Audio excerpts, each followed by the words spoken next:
لو انت عندك فرط تفكير او اوفر ثينكينج اسمع الفيديو ده للاخر. تخيل يبقى عندك قوة خارقة مستنية بس تعرف ازاي تستخدمها. ما هو بص فكر معايا كده بالعقل. كل الابطال الخارقين في القصص بتاعتهم بيبدأوا بقوة ما يعرفوش عنها حاجة، بعدها يبدأ يعرف القوة بتاعته دي وبعدها يتعلم ازاي يستخدمها.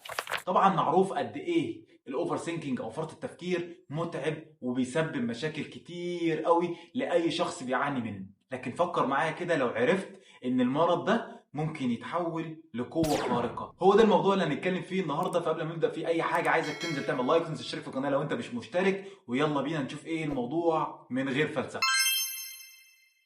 ايه هي الاعراض اللي ممكن تعرفك ان عندك اوفر ثينكينج او فرط تفكير؟ بص، الانسان العادي بيفكر ازاي؟ بتحصل قدامه مشكله او بتحصل مشكله او تيجي على دماغه فكره، بيبدا يفكر فيها بشكل طبيعي وبياخد وقته في المشكله دي او الفكره دي، وبعدها المشكله بتمشي من دماغه او الفكره بتنتهي من دماغه. على عكس من كده لما تروح على الاوفر ثينكينج تبص تلاقي الفكره او المشكله موجوده، بتاخد وقتها وتزود وتزود تاني، وتبدا مخك يبدا يرسم لك كل الاحتمالات الممكنه في الحاجه دي. وركز لي بقى على الاحتمالات السلبيه والحاجات اللي ممكن تضايقك وتخليك تبقى كده ايه مكتئب، او ممكن تبقى قاعد كده في امان الله من غير اي حاجه خالص. مخك يقرر ان هو يرسم لك سيناريو او سيناريوهات ان امكن، يعني حاجات سلبيه وحاجات اصلا ممكن تكون مستحيل ان هي تحصل، ويبدا يرسم لك السيناريو وانت تعيش. عيش السيناريو وانت قاعد، مجرد ان انت بس اللي بتعمله انت عمال اوفر ثينك تفكر هوب مخك دخلك في موجة اكتئاب من حاجة ما حصلتش وممكن اصلا ان هي ما تحصلش اصلا. بالتالي هو ده الاوفر ثينكينج، مخك سيطر عليه، اداك مجموعه كبيره قوي، طوفان كبير قوي من الافكار والحاجات اللي ممكن زي ما قلنا ايه تكون وهميه وممكن اصلا ما تكونش حقيقيه ولا ممكن ان هي تحصل. بالتالي انت دخلت في الدوامه بتاعه الاوفر ثينكينج او فرط التفكير. ولو انت شخص ما بتعانيش من اوفر ثينكينج اصلا وعمرك ما جربت الاحساس ده، تعالى ما اشرح لك الموضوع ده بمثال بسيط شويه. تخيل انت دلوقتي خرجت من البيت ورحت في مكان، قعدت وفجأة سندت على شجرة، بعدها بشوية بدأت تحس إن في حاجة بتقرصك، بعدها بتبص لقيت فيه نملة.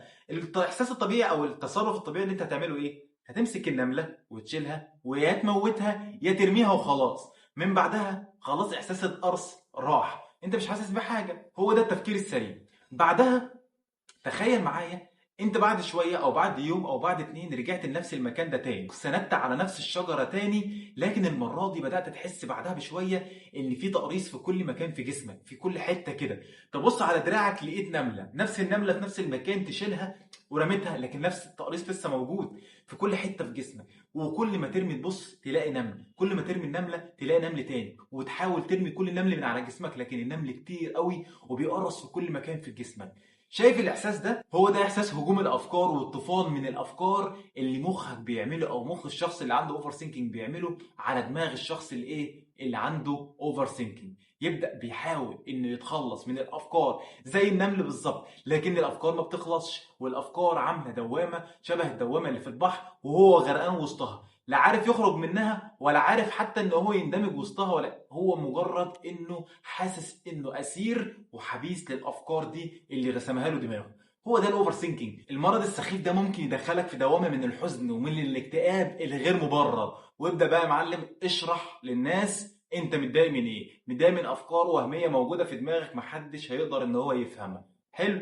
طيب حد يجي يقول لك طب ايه المشكله يا معلم؟ يعني ايه المشكله في ان انا اقعد افكر كتير؟ طب هو التفكير وحش؟ التفكير الزايد عن حده والتركيز الاكتر على الافكار السلبيه اللي موجوده في الافكار دي ورسم السيناريوهات الكئيبه اللي ممكن اصلا ما تكونش هتحصل زي ما قلنا، لكنها بتسبب ضيق وبتسبب خنقه للشخص اللي بيفكر بزياده، وبالتالي ممكن تدخله في نوبات من او حالات من الاكتئاب. تبص تلاقي حاله عزله واكتئاب بلا سبب من افكار، من مجرد افكار في دماغه بيبدا يكتئب ويبدا يحس ان هو عاوز ينعزل علشان مجرد ان هو يهدي الافكار اللي في دماغه دي. ممكن ينام، ممكن يقضي معظم الوقت ان هو نايم بس علشان ابعد الافكار دي عن دماغي. التفكير الزياده بيسبب مشكله كبيره. كمان لو حد بيفكر كتير او عنده مشكله، مجرد التفكير في المشكله نفسها ممكن يوصل لحل. لكن التفكير الزياده لما يقعد يفكر ويفكر ويفكر ويحط احتمالات سلبيه ويحط احتمالات تانية سلبيه ويحط احتمالات ده ممكن يحصل كذا ممكن يحصل كذا، مش هيتحرك من مكانه.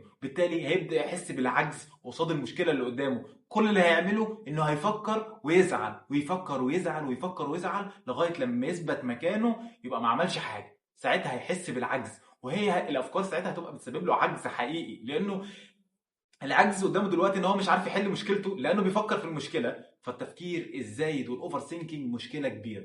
طب هي السؤال هنا بقى، هي كده ضلمت؟ احنا مش كنا بنقول في الاول ده ممكن يبقى قوه خارقه وممكن نستخدمه مش عارف ايه وبتاع؟ هل هي كده ضلمت؟ لا. نيجي بقى للمهم. قبل ما اعلمك ازاي او قبل ما اعرفك ازاي ممكن الاوفر ثينكينج يبقى قوه خارقه، لازم الاول زي اي بطل خارق تتعلم تتحكم في القوه بتاعتك. الاساس او العدو الاول للبطل الخارق هي القوه بتاعته في الاساس، لانها هي اللي ممكن تدمره من جوه. زي كده الاوفر ثينكينج. فكر معايا دلوقتي، عايزين نتحكم في الاوفر ثينكينج ونتحكم في طوفان الافكار اللي بيجي من هنا، من الدماغ. بص، لو عاوز تتحكم في دماغك دلوقتي، دماغك هتحاربك بمجموعه كبيره قوي من الافكار. حلو، طوفان من الافكار شغال. ايه اللي ممكن يوقف الطوفان ده؟ التركيز. ركز على فكره واحده بس. كل ما يهاجمك مخك بطوفان من الافكار، دوامات من الافكار، افكار كتير ومشتته، كل فكره في ناحيه وكل فكره سلبيه. اختار فكره واحده بس تكون فكره مفيده وبناءه بالنسبه لك، تقدر تفكر فيها، تقدر توصل من وراها لحاجه. كل ما مخك يجيب لك الافكار دي، تقف انت ومش باصص على حاجه غير الفكره دي بس. العدو الاول للاوفر ثينكينج هو التركيز. تركيزك على الحاجه الواحده بس، حاجه واحده ومش مخك اللي يختارها. اوعى تنصاع ابدا للحاجه او الفكره اللي مخك اداها لك وتقول لا انا هركز على دي ابدا، لان مخك هيستغل ده وانت رايح له في ملعبه. لما تجيب انت فكره من دماغك او تفكر انت في فكره تخترعها، وانا هركز على دي، انا هركز على الفكره دي وبس. كل ما الافكار دي شغاله وشغاله قدامك في دماغك وفي شغاله في الباك جراوند كانها مزيكا عاليه او صوت دوشه جامد، انت مركز على دي وباصص عليها ومش شايف غيرها. التركيز ده هيخليك تقف قصاد الطوفان ده، وهتخليك قدامه سد واقف منيع. طبعا الموضوع مش بالسهوله دي، الموضوع هيحتاج ان انت تعمله مره واثنين وثلاثه، وكل مره مخك يهاجمك تقف قصاده الفكره، تركز على الفكره دي وما تخليهوش يجرجرك ناحيه تشتيت الافكار ولا السيناريوهات اللي بيرسمها لك علشان تبدا تتضايق. لا، تفضل مركز على نفس الفكره. لو عملت كده هتبقى عملت اول خطوه انك تتحكم في دماغك. انت خلاص قدرت دلوقتي تخلي كل مره مخك بيبدا يشتتك تخليه تجبره ركز على دي، ركز على الفكره دي وبس، ما تتحركش عنها.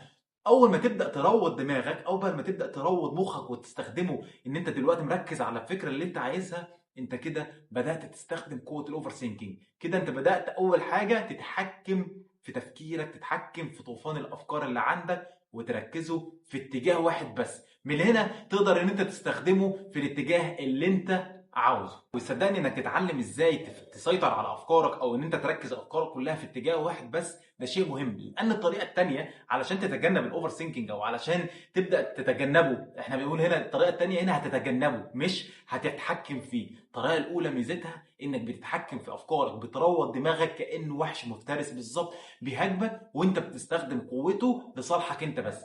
لكن في الطريقه الثانيه كل اللي انت هتعمله هتتجنب اي افكار او اي اشخاص او اي حاجات ممكن تسبب لك توتر يخليك تدخل في دوامه الاوفر ثينكينج. وده طبعا مش منطقي ومش مطروح اصلا، لان علشان تعمل ده انت مضطر انت وعايز تعيش في عزله، تعيش في اي حق في مكان بعيد ما فيهوش اي تفاعل من اي نوع ولا اي طريقه للتعامل مع الناس، وده طبعا مش ممكن. بعد ما قدرت ان انت مجرد ما تبدا تستخدم او تبدا تسيطر على مخك وتبدا تروض افكارك وتبدا تديله الفكره اللي انت عايزها تستخدمها، هتبدا زي ما قلنا تستخدم القوه دي او توجهها في الاتجاه اللي انت عاوزه. وهو ده اللي احنا عايزينه علشان تستخدمه كقوه خارقه. زي ما قلنا في اول الفيديو، الاوفر ثينكينج ممكن تستخدمه كقوه خارقه، ممكن تخليه مهاره من المهارات الجديده اللي انت ممكن تستخدمها او ميزه عندك. من مجرد ان هو كان بيأذيك، لا، تبقى حاجه اللي هو ايه اضافيه كده وحاجه بونص عند كل الناس اللي حواليك. من الحاجات اللي ممكن يفيدك فيها الاوفر ثينكينج هي انك تقلل المفاجآت. يعني ايه؟ يعني هتبدا تتوقع الاحداث احسن واحسن بناء على الحاجات اللي موجوده قدامك. هتبدا تربط الخيوط اللي موجوده بحيث انك تتنبأ وتتوقع ايه ممكن يحصل على بناء على الاحداث دي. يعني قدامك شويه حاجات بتحصل، ايه النتيجه بتاعتهم اللي ممكن تحصل. ممكن قبل ما اي حد من الموجودين او اي حد يكون يفكر اصلا في الموضوع، انت بمجرد ما هتشغل اوفر سينكينج وتوجهه في الاتجاه ده، هتلاقي نفسك بتتوقع النتائج بسرعه. بتلاقي نفسك مخك شغال. اصلا مخك لما انت يعني زي ما قلنا كده، انت مروضه وجايب وحش، واصلا الوحش ده بيحب ان هو يجري، بيحب ان هو يسابق او يفترس الفرائس بتاعته ويصيد. مجرد ما انت بس بتلجمه، بتخلي عنده الطاقه دي موجوده، مشحونه مشحونه مشحونه.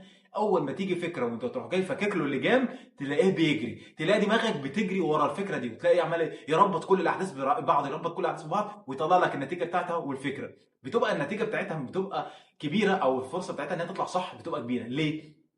علشان اصلا مخك بيحسب احتمالات كتير، بيقعد يديك احتمال واحتمال واحتمال واحتمال واحتمال، اللي هو الاوفر ثينكينج اللي انت كنت بتعاني منه اصلا. لا، هو بيديهولك في صوره احتمالات ممكن تتحقق، ساعتها تتوقع اللي يحصل قبل اي حد.